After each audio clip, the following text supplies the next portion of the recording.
Alright guys, what's up? Mason the Brock Henderson here. This is The Flash Season 2, Episode 4, The Fury of Firestorm.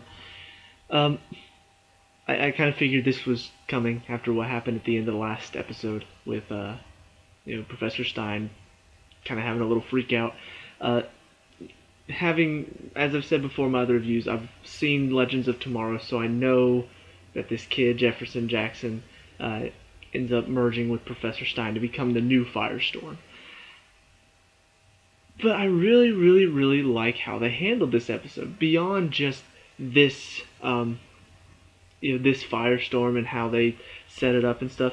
The stuff with Iris and her mom is really well done too, because as I've also said before in my reviews about Arrow, the way they handle the character interactions aren't that great. I'm watching and I'm like, that doesn't make any sense. You acting this way does not make sense. This show, Arrow tries so hard to make it seem like it's grounded in reality. And The Flash, is the one that generally doesn't take itself seriously because you're dealing with metahumans. It's kind of like you think about Marvel movies, Ant-Man, Guardians of the Galaxy. They have such ridiculous concepts, and they knew that, so they had fun with it. And they were both really fun movies. The Flash is the same way, where it's such a ridiculous concept. The guy gets struck by lightning and can run extremely fast. The villains that they have a telepathic gorilla in the first season. They have another man that can run really fast. All these metahumans are ridiculous. So they know that, and yet for some reason the relationships between characters, the interactions between characters, are actually more realistic in this show than they are in Arrow. It doesn't make any sense to me. I'm like, hang on. Shouldn't it be the other way around? Like, shouldn't Arrow have the more realistic stuff, and the reactions and the relationships in this show are a bit more strange and unrealistic? I don't know. It's just really bizarre. So anyway, go ahead and talk about it. First of all, the way they handle, they have two candidates for the merging with Professor Stein. I don't know if I've seen this before or if I'm just that smart where I knew this was gonna happen. But they made it seem like this first guy was such a good pick, and obviously I knew that Jackson was gonna end up being the one. So, I just had this, as soon as they started it out like this, I had this image of, okay, so they're going to bring this guy in, it's not going to work, and he's going to get upset, and Jackson's going to end up being the one that gets it. And he's actually, I didn't know he was going to deny it at first, but I figured that once Jackson got picked, this guy was going to be upset, and because he is technically a metahuman, he was going to find those powers, and sure enough, that's what happened. But the way they handle it, though, even if it was a bit predictable, is still enjoyable. The characters are fun. I like the fact that they didn't really talk about why the merging didn't happen. I kind of figured at some point they'd be like, oh, it's because of this and this and this. They didn't do that. I don't know if it's to leave that up to the audience to figure it out, because in my opinion, the reason it didn't work is because the first Firestorm was Professor Stein with the brains, Ronnie with the brawn.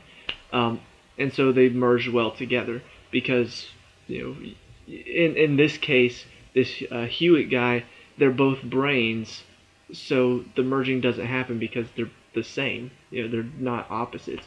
Whereas in Jackson's case, he's got the brawn, he's got the physical nature of it. I think that's how Firestorm. Maybe they'll talk more about the fictional science of it in a later episode, but I think Firestorm has that science going for it, where if it's not one person has physical, one person has brains, then it doesn't work, because whoever's more physical is the one that is the body, and whoever has the brains is the one that's kind of controlling the mind of it. So, I just really, I enjoyed going through this story, even though I knew what was going to happen. And how they handle Jefferson too. most people would kind of just say, "Oh, I get to be a superhero, sure," but this guy, he's not most people. And I think that was kind of the point of having him turn it down at first, was showing he's not somebody who's just going to, step in and be like, "Oh yeah, I want to go do this," because he doesn't. It's almost like he doesn't want to get his hopes up after what happened to him. He had this plan, and then the plan got ruined after the particle accelerator happened, and so he doesn't want anything to do with that because of what it did to him. But also, I think he's worried about getting his hopes up again after what happened to him. He had his hopes up. He was like, "I'm going to college. I'm going to go play professional football," and none of that happened for him. So I think that's his reasoning, and I like that fact that we get to really delve into that character a bit more. Um, so that story was handled well. You've got Iris's mom, showing up again. She meets her for the first time and doesn't really want anything to do with her. And I think I understand it, and I also see kind of I like where they're going with it.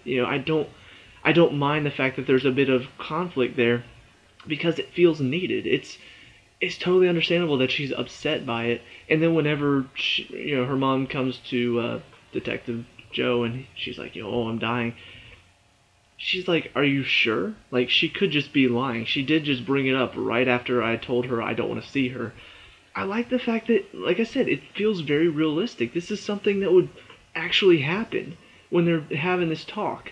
In Arrow, it would be where Iris doesn't want to talk to her dad or her mom because of how this whole situation was handled. Because, why did you not tell me after all this time? And why did you do this and this and this? And why didn't you come back sooner? She would just be complaining, and she wouldn't be talking to either of them. And she'd act like a little brat whenever, like in this season of Arrow, season 4 so far, Diggle's acting like such a little brat about what Oliver did in the last season. It's one thing to be upset about it. It's another thing to act like an immature little kid, like, "Oh, I'm gonna leave now. I'm not talking to you." It's like, dude, you're an adult. Grow up. The way Iris is handling this is very mature. First of all, she's telling her dad, "Look, I understand that."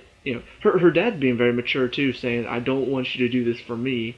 Do it for yourself." And she's like, "I understand that, but I am doing this for myself." She does research, finds out that the mom is telling the truth, but also finds out that she has another son, or she has another kid, a son. And so she's like, "You've been lying to me and to my dad. Is it his child? And if it is, don't tell him because he won't be able to handle the fact of, he had a son and wasn't able to raise this other child." It's all very mature and it's handled very well in a way that I'm enjoying it. It has nothing to do with the Flash, and yet I'm still enjoying it, which is very rare for me. Whenever I'm watching a show, if it's about one thing, I'm gonna use another example, Supergirl. In Supergirl, I want to see about Supergirl. I want to see about her fighting villains. Yeah, I understand she's gonna go through some relationship stuff that happens in life. I get that. But whenever the relationship stuff was taking center stage to the point where it was about Kara Danvers and not Supergirl, I'm like, this isn't what I was promised in the show. I got really upset because that's not what I expected to see. Same thing here, except for the fact that it's handled in such a great way that I don't mind the fact that it has nothing to do with Barry Allen and the Flash. It's about Iris, and I still enjoy it. Um, it's it shows how well the show is handling this storyline.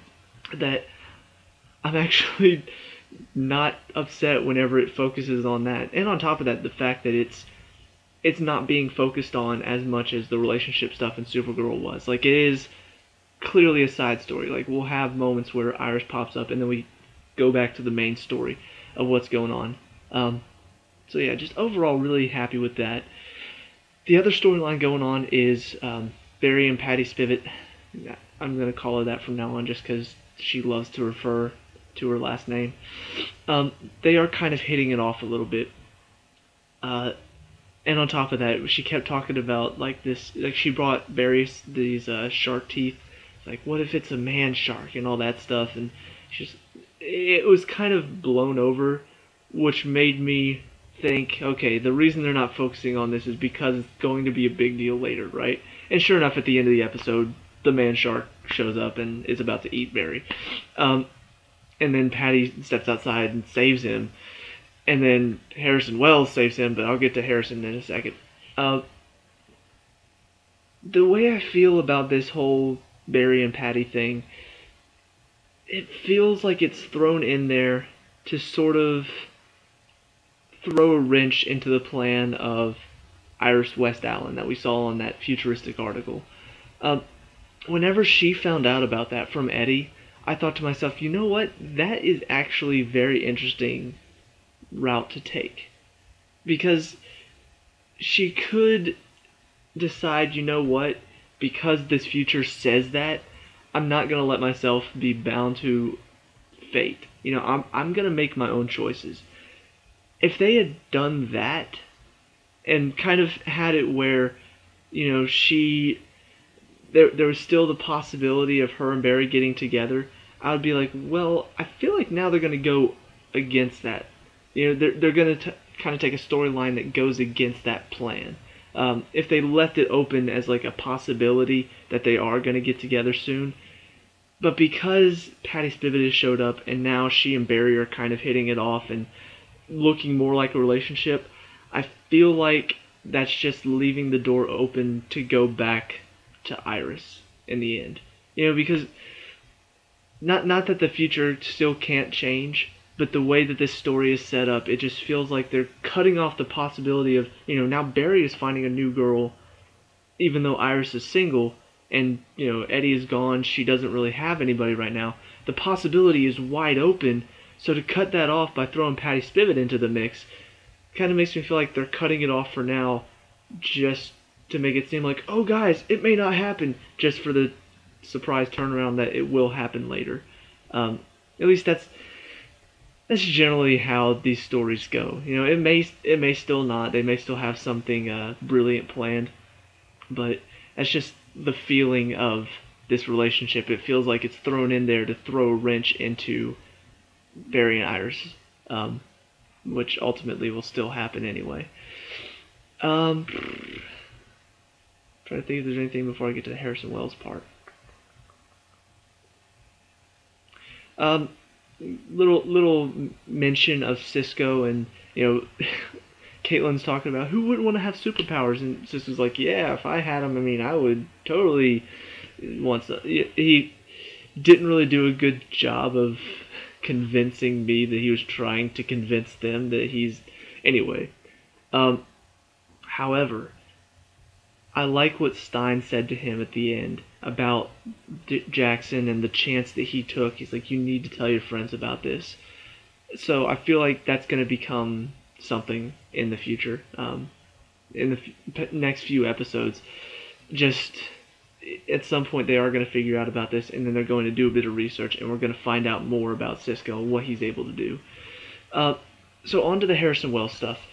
At the end of the last episode, we saw him show up. They still kind of are making it look like he's a bad guy. The whole time I'm thinking he's not.